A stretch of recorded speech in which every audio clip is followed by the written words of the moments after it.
ताज्या बातम्यांसाठी MH41 news चॅनलला सबस्क्राईब करा आणि बेल आयकॉनला प्रेस करा. मालेगावमध्ये ठेवीदारांचे बेमुदत धरणे आंदोलन. लोकशाही धडक मोर्चाचा अपर जिल्हाधिकारी कार्यालयासमोर एल्गार. कोण म्हणतं देत नाही, घेतल्याशिवाय राहत नाही. असं कसं देत नाही, घेतल्याशिवाय राहत नाही. पैसे परत द्या, परत द्या, परत द्या. ठेवीदाराचे पैसे परत द्या, परत द्या, परत द्या. मालेगाव महेश नागरी सहकारी पतसंस्थेच्या ठेवीदारांना त्यांचे हक्काचे पैसे मिळावेत या मागणीसाठी आजपासून मालेगाव येथे बेमुदत धरणे आंदोलन सुरू करण्यात आले आहे. लोकशाही धडक मोर्चा संघटनेचे संस्थापक अध्यक्ष शेखरदादा पगार यांच्या नेतृत्वाखाली पतसंस्थेच्या शेकडो त्रस्त ठेवीदारांसह हे आंदोलन अपर जिल्हाधिकारी कार्यालयासमोर आज दिनांक 17 ऑगस्ट 2026 पासून सुरू झाले. पतसंस्थेच्या कारभारामुळे सर्वसामान्य ठेवीदारांचे पैसे अडकले असून प्रशासनाचे लक्ष वेधण्यासाठी हे पाऊल उचलण्यात आल्याचे आंदोलनकर्त्यांनी सांगितले. जोपर्यंत मागण्या मान्य होत नाहीत तोपर्यंत आंदोलन मागे घेणार नसल्याचा इशारा शेखरदादा पगार यांनी दिला आहे. आंदोलनाच्या प्रमुख 4 मागण्या. 1. पैसे व्याजासह परत मिळावेत. महेश नागरी सहकारी पतसंस्थेच्या सर्व ठेवीदारांचे हक्काचे पैसे व्याजासह तातडीने परत करण्यात यावेत. 2. तातडीने ऑडिट व्हावे. पतसंस्थेच्या आर्थिक व्यवहारांचे ऑडिट तातडीने आणि लवकरात लवकर पूर्ण करण्यात यावे. 3. DDR शेळके यांची चौकशी. या प्रकरणात DDR शेळके साहेबांच्या भूमिकेची सखोल आणि निष्पक्ष चौकशी करण्यात यावी. 4. संचालक मंडळावर गुन्हे दाखल करा. पतसंस्थेच्या संचालक मंडळाची सखोल चौकशी करून जे संचालक दोषी आढळतील त्यांच्यावर कडक कायदेशीर गुन्हे दाखल करण्यात यावेत. मैं महेश पतसंस्था का 25 साल से कलेक्शन कर रही थी. अब जाके उन्होंने मेरे को बोगस रीति से संचालक के पद पे नियुक्त कर दिया. वहाँ पे मेरी करीबन 30 से 35 लाख की एफडी वहाँ पे मैंने की थी.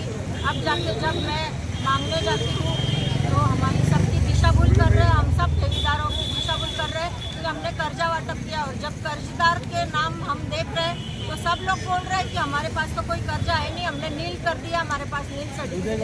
ऐसी दिशाभूल करके हमारे पैसे उन्होंने रोक के रखे हैं. इन सब संचालकों पे और DDR पे सबने कार्रवाई करनी चाहिए. उनकी चाहिए जितेंद्र शेळके साहब, इन्होंने उन लोगों को अपना खुद का आर्थिक फायदा देखकर पीठ के पीछे डाला है और उनका साथ दिया है और हमारा साथ न देकर हमारे को पैसे भी नहीं मिला के दिए और उन लोगों को अभी तक के कोई कार्रवाई भी नहीं करी. इसलिए अब हमको जल्दी से जल्दी न्याय मिलना चाहिए और हमारे पैसे मिलने चाहिए. हमारी सबकी अपेक्षा. महेश नागरी पतसंस्थेची ठेवीदार आहे मी. याच्यात 300-400 ठेवीदार आहे. पण आम्ही हा लढा त्यांच्या विरुद्ध 6 महिन्यापासून देत आहे. पण आमची ही दखल कोणीच प्रशासकाने ना पोलीस अधिकाऱ्यांनी घेतलेली. आता 1 महिन्या पहिले तिथला मॅनेजर पुरोहित याला अटक करण्यात आली. पर तिथला मालक आहे जो चेअरमॅन जगदीशची काबरा आणि पूर्ण संचालक मंडळ याच्या विरुद्ध अजून कारवाई झालेली नाही. त्याच्याकरता आम्ही हे धरणे आंदोलन केलेले. आणि विशेष म्हणजे आजच्या आंदोलनाचे आमचे कारण DDR शेळके साहेब आहे. त्यांच्या विरुद्ध आम्हाला हा गुन्हा त्यांच्या विरुद्ध दाखल झालाच पाहिजे. कारण त्यांनीच या संचालक मंडळाला पाठीशी घालण्याचे काम केलेले हे आमच्या आता लक्षात आलेले आहे. ते जरी रिटायर झाले तरी त्यांना तिथून या पोलीस अधिकाऱ्यांनी त्यांना हा जाब विचारावाच अशी आमची आजची मागणी आहे. आणि त्याच्याकरताच आमचं हे आंदोलन चालूच राहणार आहे. ही प्रशासक मंडळाने दखल घ्यावी. ठेवीदारांचे बेमुदत धरणे आंदोलन सुरू झालेले आहे. महेश नागरी सहकारी पतसंस्थेत ज्या ठेवीदारांनी आपल्या कष्टाचा घामाचा पैसा एक पैकी जो जमवलेला होता तो कुठंतरी सुरक्षित राहावा म्हणून त्यांनी तो पैसा ठेवलेला होता. परंतु आता 1 वर्ष उलटत आले तरी देखील या नागरिकांना पैसे मिळत नाही. आणि काही दिवसापूर्वी महेश नागरी सहकारी पतसंस्थेच्या ठेवीदारांनी सन्मान्य DDR जितेंद्र शेळके साहेब यांच्याकडे तक्रार केली. तिथं अशा प्रकारचा भ्रष्टाचार झालेला आहे. मला हे कळत नाही की वारंवार तक्रार करून निवेदन देऊन आणि भ्रष्टाचार समोर आणून देखील जितेंद्र शेळके साहेब यांनी महेश नागरी सहकारी पतसंस्थेच्या संचालक मंडळावर गुन्हे का दाखल केले नाही? ठेवीदारांचे पैसे का दिले नाही? कुठलंही आंदोलन करत असताना त्याला कुठल्या तरी मर्यादा असतात. 6 महिने 1 वर्ष या लोकांनी वाट पाहिली, परंतु लोकशाही धडक मोर्चाच्या नेतृत्वाखाली 2 महिन्यापूर्वी जे आंदोलन झालं त्यावेळेस त्यांनी जे आपले पवन पुरोहित म्हणून जो काही एक कर्मचारी होता त्याच्यावर गुन्हा दाखल केला. तो आता जवळजवळ त्याला अटक पण झालेली आहे. परंतु आमची स्पष्ट मागणी आहे, महेश नागरी सहकारी पतसंस्थेचे जे संचालक मंडळ आहे त्याच्यातील चेअरमन, व्हाईस चेअरमन आणि सेक्रेटरी यांच्यावर गुन्हा दाखल करून यांना अटक झाली पाहिजे. दुसरा महत्त्वाचा जो मुद्दा आहे, कुठलीही पतसंस्था असेल त्याच्यावर काहीतरी अधिकार असतात, ती खाजगी असेल किंवा सरकारी असेल, त्याच्यावर नियंत्रण हे सरकार आणि सरकारातील काही लोकांचं असतं. मग जर कधी DDR शेळके साहेबांना एवढा तक्रारी येत असताना यांनी पाठीशी घालण्याचं काम काय केलं? म्हणून आमची स्पष्ट मागणी आहे की लवकरात लवकर या पतसंस्थेचं ऑडिट करून संचालक मंडळावर गुन्हे दाखल करून यांना अटक झाली पाहिजे. तसेच जितेंद्र शेळके साहेब यांची सखोल चौकशी करून हा गुन्हा आर्थिक गुन्हे शाखेकडे देऊन स्वतंत्र SIT नेमून यांची चौकशी होऊन यांच्यावर गुन्हा दाखल झाला पाहिजे. यासाठी आज आम्ही धरणे आंदोलन केलेलं आहे. विचार करण्यासारखी गोष्ट आहे की आज जवळजवळ 2 महिने झाले, 3 महिने झाले, 1 वर्ष झाला, 1.5 वर्ष झाला तरी ऑडिट का होत नाही?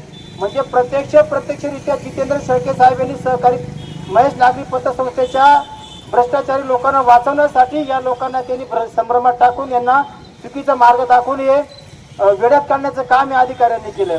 म्हणून आमची स्पष्ट मागणी राहील की या लोकांना त्वरित गुन्हा दाखल करून यांना अटक करण्यात यावी आणि या ठेवीदारांचे पैसे व्याजासहित मिळावे. दुसरी महत्त्वाची जी बाब आहे, आतापर्यंत 1 वर्ष उलटून गेले, यांना न्याय काय मिळाला नाही. जर यांनी लवकर चौकशी करून यांच्यावर गुन्हे दाखल झाले असते तर चेअरमन आणि संचालक मंडळाचे सगळी संपत्ती जमा करून त्याचा निलाव करून यांना पैसा देण्यात यावा असा सुद्धा एक कायदा आहे.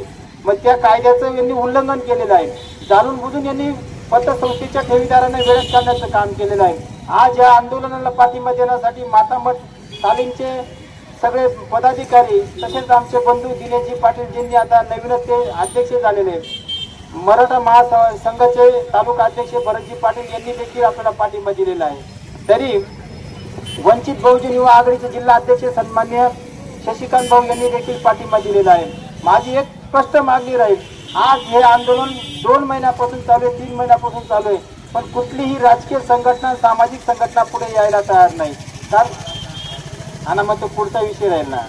परंतु आज मातामठ तालीमचे सगळे पदाधिकारी आणि शिवसेना उभाटाचे समन्वयक सन्माननीय दिनेशजी पाटील यांनी देखील या आंदोलनाला पाठिंबा दिला आणि त्यांनी सांगितले की आम्ही ठाम तुमच्या मागे उभं राहू, कारण तुम्ही भ्रष्टाचारांना वाचवण्यापेक्षा जनता महत्त्वाची असते.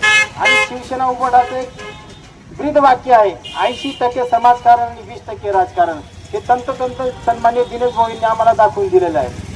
बोलण्यातून नाही तो कृतीतून त्यांनी करून दाखवलेलं आहे. म्हणून आमची स्पष्ट मागणी राहील, जर या आंदोलनाची दखल घेतली नाही तर उद्यापासून मी आमरण उपोषणाला बसणार आहे. भरतभाऊ जवळजवळ मी 2-3 महिन्यापासून मला कावीसारखा आजार झाल्यामुळे मी खूप त्रस्त झालो होतो. वारंवार डॉक्टरकडे ॲडमिट होतो. परंतु या महेश नागरी सहकारी पतसंस्थेच्या काही नालायक लोकांनी जाणून बुजून अशी अफवा केली, लोकांना फोन करायचे, शेखर पगारला एवढं दिलं, आंदोलन मॅनेज झालं. परंतु त्या हरामखोरांना एवढं माहिती नाही, शेखर पगारचा जीव गेला तरी चालेल, एखाद्याला दिलेला शब्द, एखादा हाताशी घेतलेलं आंदोलन त्याची कितीही मोठी किंमत मोजावी लागली. माझा जीव जरी गेला तरी मी जनतेचा कधी विश्वासघात केलेला नाही, हा माझा इतिहास आहे. म्हणून तुम्ही लक्षात असू द्या, आज तुमच्या मागे जरी सत्ताधाऱ्यांचे पाठबळ असेल, तुमच्याकडे जरी अर्थकारण असेल, परंतु कायद्याच्या पुढे, संविधानाच्या चौकटीत राहून आणि कायद्यापुढे कोणी मोठा नाही, सगळे समान आहेत. म्हणून तुम्हाला लक्षात असू द्या, या वेळेवर या लोकांचे जर पैसे दिले नाही तर तुम्हाला जेलमध्ये जावा लागेल एवढं नक्की आहे. कारण पुढचा जो विषय राहील ऑडिटचा, 15 दिवसात ऑडिट झाल्यानंतर 100% संचालक मंडळामधील चेअरमन, व्हाईस चेअरमन आणि सेक्रेटरी यांच्यावर 100% गुन्हे दाखवून यांना अटक होणार म्हणजे होणार. यांनी जास्त हवेत राहू नये एवढं बोलून थांबतो. जय हिंद, जय महाराष्ट्र, जय जवान, जय किसान. बोलता बोलता काही चुकलं असेल, कोणाचं नाव राहिलं असेल, तुम्ही सगळ्यांची क्षमा मागतो.